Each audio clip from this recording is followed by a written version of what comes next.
When we go to the cinema, we go to feel immersed within the film we watch. We go to leave reality for a few hours to indulge ourselves in the world in which we are viewing.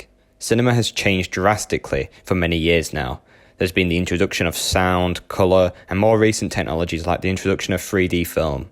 All these new forms of technology took time to become a solid part of cinema's future.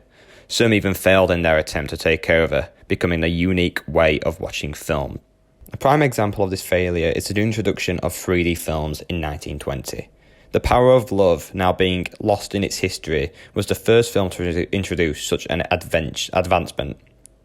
The fact that the film is lost nowadays, holding such a huge part in the history for cinema, shows how 3D failed so much within the future of movies. It wasn't until the 1950s where 3D films had their boom, after strong advancements in the way of showing 3D movies to their viewers.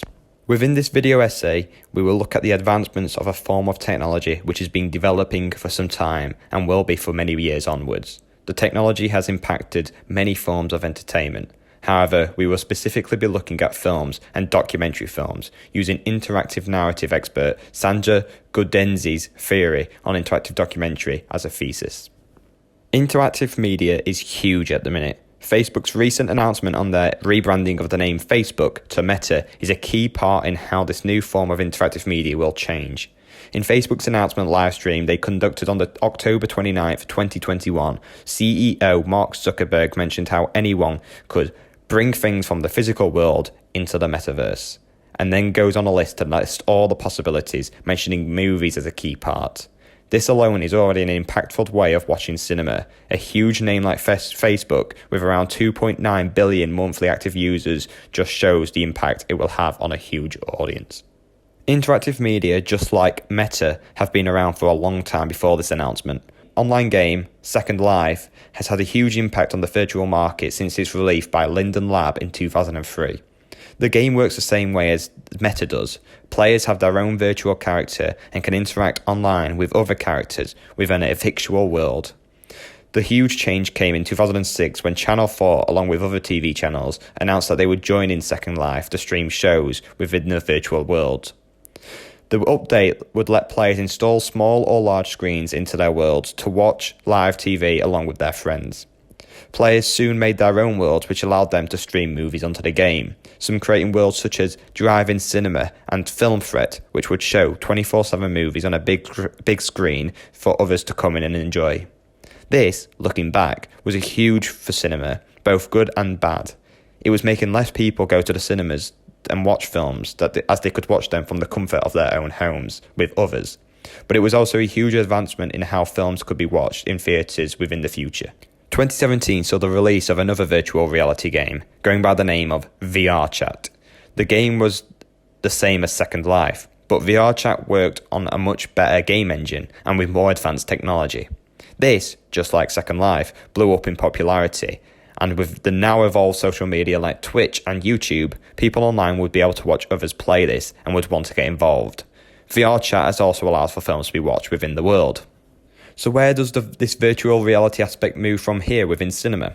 Well, at the minute it's unknown. We could trace history and see we could see a virtual game coming out every 5 years, using the ability to watch films online. Or we could see an advancement away from the games. The future is unpredictable. However, we can slowly see advancements within the following different types of films.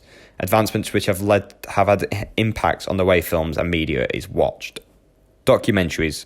Motion pictures that shapes and interprets factual material for purposes of education or entertainment. This being the one film type that has conquered interactive media styles and has been successful in many different ways. Interactive documentaries have been a struggle to define for many years. Understanding what makes a documentary interactive and whether the interactive aspect changes the fundamentals of what makes a documentary, affecting the linear and non-linear of narrative.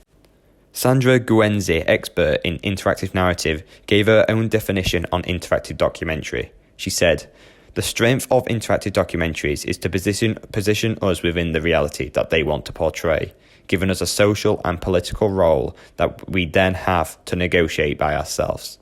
The key words from this quote being they, referring to the viewer watching. Sandra also mentions the user needs to act on, interact with the interactive documentary. Based on this singular theory, we can understand the purpose and the benefit of interactive documentaries. The viewer being able to play their role in telling the story in a way which could be more entertaining or beneficial to themselves. I like to imagine this theory like a lesson in school. In a lesson, a structure is built on how a topic is taught to the students. It's planned out and then taught. However, the interactive mode comes into play when the student asks for help or more information on a specific part, disrupting the way things are learnt. The whole topic is learnt, but just in ways that are beneficial to the students. Although the question in play with this is, are documentaries just watched for education? Will the non-linear narrative disrupt any other form or genre of documentary? A documentary is a film that deals with the relationship between people and their environment, people and their work, people and other people, and any combinations of those relationships as seen in any society existing at the time of production of the film. Over time, documentaries have changed in their definitions and their styles. The first documentary being made by accident in the mid-19th century by a few photographs of the wars within Europe and USA. Then you look at big documentaries of today, Formula One, Drive to Survive. The way they are made has changed so much. This can be applied to the evolution of technology having an impact on this too. Going from singular photos in the mid-19th century to thousands of colour photos creating movement pictures, to new forms of technology like GoPros to capture shots with it, which would been thought impossible years ago. That's when we get to where we was earlier, with the advancement into augmented reality and virtual reality, using interactive technology to impact how we can enjoy and view different forms of media.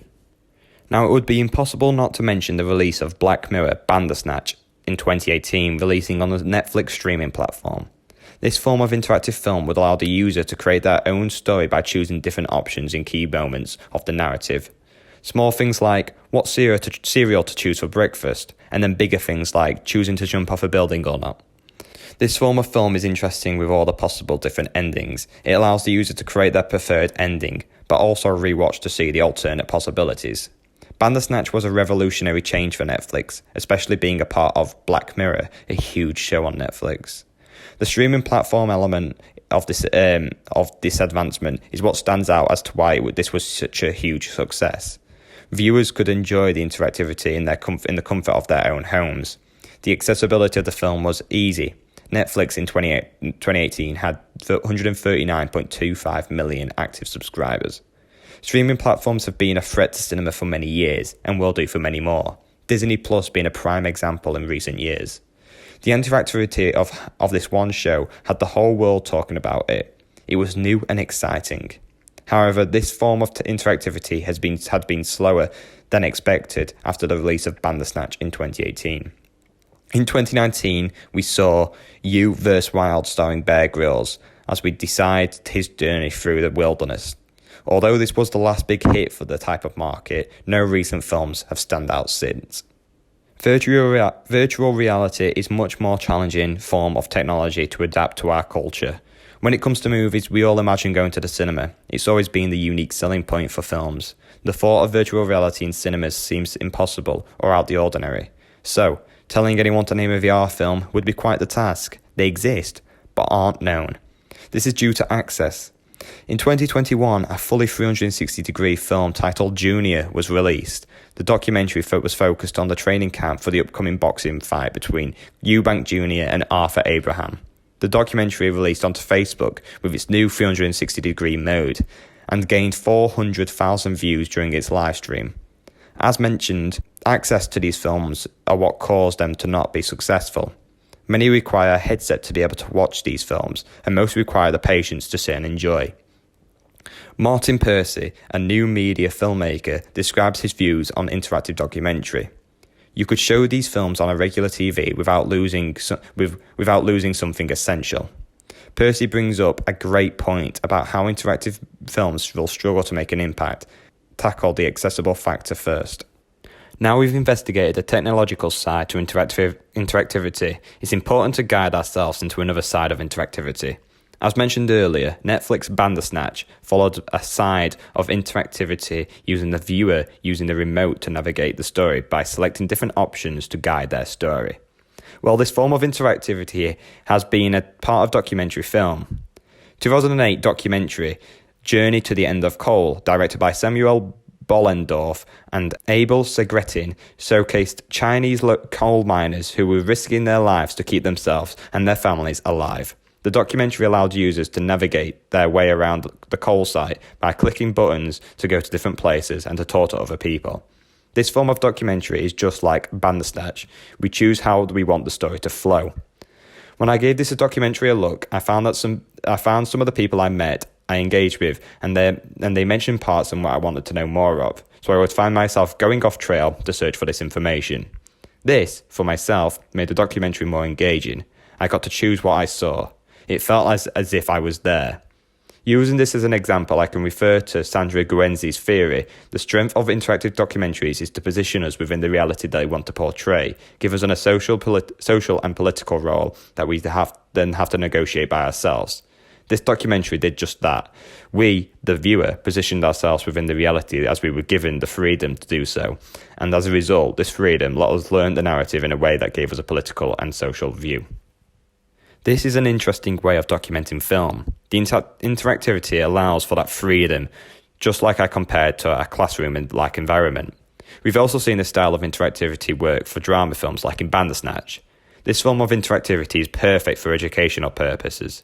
This is where Spanish researcher Arnu Grifu did research into bringing interactive film into educational side.